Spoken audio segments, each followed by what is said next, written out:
സലോമിയുടെ ജീവിതം തെരുവുനായ കടിച്ചുകീറി. തീരാരോഗിയായ വീട്ടമ്മയ്ക്ക് തുണയായി ജനസേവാ ശിശുഭവനും.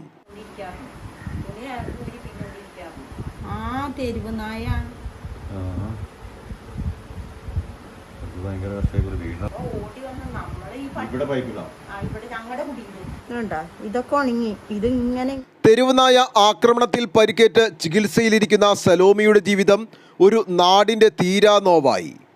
നായയുടെ കടിയേറ്റ് ചികിത്സയിലിരിക്കുന്ന സലോമിയുടെ കഥയറിഞ്ഞ ജനസേവാ ശിശുഭവൻ്റെയും തെരുവുനായ വിമുക്ത കേരള സംഘത്തിൻ്റെയും ചെയർമാൻ ജോസ് മാവേലിയും സഹായഹസ്തവുമായി എത്തി.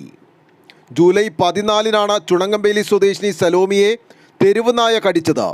കയ്യിലും കാലിലും തുടയിലുമായി 4 ശരീരഭാഗങ്ങളിലാണ് കടിയേറ്റത്. തുടയിലേതൊഴികെ മറ്റു ഭാഗങ്ങളിലെ മുറിവുകൾ പുറത്തെങ്കിലും തുടയിലെ മുറിവ് സലോമിയുടെയും കുടുംബത്തിൻ്റെയും ജീവിതം മാറ്റിമറിച്ചിരിക്കുകയാണ്. പിന്നെ 14-ാം തീയതി ഞായറാഴ്ച കടിച്ചു കഴിഞ്ഞിട്ട് ഞാൻ ആശുപത്രി അപ്പം തന്നെ ആലുവ ആശുപത്രി കൊണ്ടുപോയി. അവിടെ നിന്ന് കൊണ്ടുപോയി മെഡിക്കൽ കോളേജിലേക്ക് എവിടെയെങ്കിലും കൊണ്ടുപോയിക്കോളാൻ പറഞ്ഞു.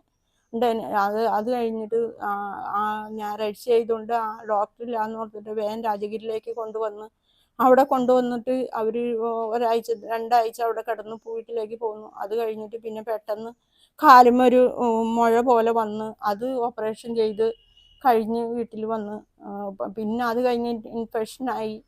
ഇപ്പം ഞാൻ 2-3 മാസമായി ജോലിക്ക് പോയിട്ട് എനിക്കാണെങ്കിൽ ഒരു വഴിയില്ല. എന്ത് ചെയ്യണമെന്ന് എനിക്കറിയില്ല.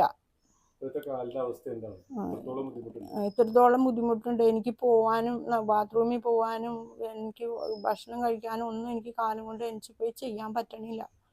അതാണ് എൻ്റെ ജീവിതം. എന്ത് ചെയ്യുമെന്ന് എനിക്കറിയില്ല. 2 ലക്ഷം രൂപയോടത്തോളം ചികിത്സയ്ക്കായിട്ട് വന്നു. അത് ഈ പറഞ്ഞ മാതിരി അവിടുന്ന് ഇവിടുന്നൊക്കെ മേടിച്ച് കാര്യങ്ങളൊക്കെ അങ്ങനെ നടത്തി. എനിക്കിപ്പോൾ കൊടുക്കാനുള്ളവർക്കൊക്കെ കൊടുക്കണം. എനിക്കൊരു ഭയങ്കര ബുദ്ധിമുട്ടാണ്. കാലാണെങ്കിൽ ഇപ്പം അങ്ങനെ പഴുത്തുകൊണ്ടിരിക്കുകയാണ്, തുള വന്നുകൊണ്ടിരിക്കുകയാണ്.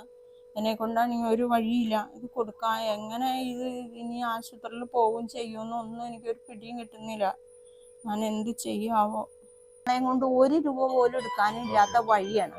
അപ്പം നമ്മളത് രാജഗിരി ആശുപത്രിയിൽ ഇതിനോടകം 2 തവണ സർജറിക്ക് വിധേയയായ സലോമിയുടെ തുടയിലെ മുറിവിൽ നിന്നും ഇപ്പോഴും പഴുപ്പ് വന്നുകൊണ്ടിരിക്കുകയാണ്. എടത്തല 4-ാം വാർഡിലെ 4 സെന്റ് കോളനിയിൽ പെയിന്റിംഗ് തൊഴിലാളിയായിരുന്ന അനാരോഗ്യവാനായ ഭർത്താവ് സ്റ്റാലിനും വിദ്യാർത്ഥിയായ ഇളയ മകനോടൊപ്പവുമാണ് സലോമി കഴിയുന്നത്. 4-ാം മൈൽ ജ്യോതി സ്കൂളിൽ ക്ലീനിംഗ് ജോലി ചെയ്താണ് സലോമി കുടുംബം പുലർത്തിയിരുന്നത്. മുതിർന്ന 2 പെൺമക്കളെ വിവാഹം കഴിപ്പിച്ചയച്ചതിന്റെ ബാധ്യത വീട്ടാൻ പെടാപ്പാട് പെടുന്നതിനിടയിലായിരുന്നു ഈ ദുരന്തം. പഞ്ചായത്ത് മെമ്പർ NH ഷബീറിന്റെ പ്രത്യേക ഇടപെടൽ മൂലം എടത്തല പഞ്ചായത്തിൽ നിന്നും നേരിയ സഹായം ലഭിച്ചതാണ് കുടുംബത്തിന് ലഭിച്ച ഏക ആശ്വാസം. സലോമി ജോലി ചെയ്യുന്ന സ്കൂളിൽ നിന്നും പിന്നീട് സഹായങ്ങൾ ലഭിച്ചു. എന്നാൽ ഇതുവരെ 2 ലക്ഷത്തോളം രൂപ ചികിത്സാവശ്യത്തിനായി സലോമിക്ക് ചെലവാക്കേണ്ടി വന്നു. ഇത്തരത്തിൽ ചെലവാക്കിയ തുകയിൽ കൈവായ്പയായി വാങ്ങിയതും ഉണ്ട്. ജോലിക്ക് പോകാൻ സാധിക്കാതെ വന്നതോടെ നിത്യച്ചെലവിനും വഴി കാണാതെ സലോമി വിഷമിക്കുകയാണ്.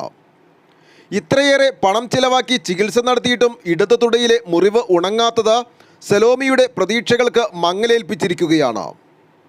സന്മനസ്സുള്ളവർ സലോമിയെ സഹായിക്കാൻ മുന്നോട്ട് വരണമെന്ന് ജോസ് മാവേലി പറഞ്ഞു. സലോമി സ്റ്റാലിൻ്റെ ചുണങ്ങവേലി ഫെഡറൽ ബാങ്കിലെ അക്കൗണ്ടിലേക്ക് സാമ്പത്തിക സഹായവും ചെയ്യാവുന്നതാണ്. ആലുവ ലൈവ് ന്യൂസിനു വേണ്ടി സിദ്ദീഖ് കാരക്കാടിനൊപ്പം സനൂപ് കളമശ്ശേരി.